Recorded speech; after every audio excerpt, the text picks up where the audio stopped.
Hello guys, സ്വന്തം വീട്ടിലായ കാരണം സൂര്യനെ കുതിച്ചതിന് ശേഷമായിട്ട് എഴുന്നേറ്റിട്ട് പിന്നെ ഇതാ ചെടികളൊക്കെ നോക്കി ഇങ്ങനെ കുറച്ച് നേരം നടന്നു. ഈ ചെടിയുടെ പേരെനിക്കറിയില്ല, പക്ഷെ കുറേ പൂവുണ്ടായിട്ടുണ്ട്. നല്ല ഭംഗിയുണ്ടായിരുന്നു കേട്ടോ കാണാൻ. നല്ല വെള്ളപ്പൂവ് അതിങ്ങനെ കുറേ പിടിച്ചിട്ടുണ്ടായിരുന്നു. അങ്ങനെ അതൊക്കെ ആസ്വദിച്ച് കഴിഞ്ഞിട്ട് വീടിൻ്റെ അവിടെ ഒരു കുഞ്ഞു തോടുണ്ട്. അപ്പോൾ രാവിലെ ബ്രഷ് എടുത്ത് അങ്ങോട്ടേക്ക് പോയിട്ടാണ്. പിന്നെ പല്ല് തേപ്പും കുറച്ച് നേരം കളികളൊക്കെ ആയിട്ട് അങ്ങനെ ഇരുന്നു. വാവയും ദേ അവിടെ വെള്ളത്തിലിരുന്ന് കളിക്കുകയാണ് കേട്ടോ. ഞങ്ങൾ മാത്രമല്ല, അതേ പടകൾ വന്നിട്ടുണ്ട് അവിടെ. എല്ലാവരും നല്ല രസമായിട്ട് കളിച്ചു. പിന്നെ ഇതാ ബ്രേക്ക്ഫാസ്റ്റൊക്കെ കഴിച്ച് നല്ല പാലപ്പവും മുട്ടക്കറിയും കുറുമയും പാൽച്ചായയൊക്കെയായിരുന്നു. അതൊക്കെ കഴിച്ചത് വീട്ടിലേക്ക് തിരിച്ചു പോവാണ് കേട്ടോ. ചേട്ടന്മാരോട് കളിച്ച് മതിയാവേണ്ടത് ഒരുത്തിക്ക് വിഷമമായിട്ടിരിക്കാം. അവൾക്ക് മാത്രമല്ല, ഞാനും വിഷമിച്ചിട്ടാണ് തിരിച്ചു പോകുന്നത്.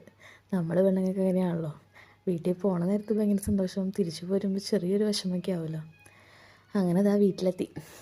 പിന്നെ അപ്പച്ചൻ തന്നുവിട്ട ചക്ക വറക്കലായിരുന്നു കേട്ടോ ഇന്നത്തെ പരിപാടി. അപ്പോൾ അത്രയേ ഉള്ളൂ. അപ്പോൾ ബൈ.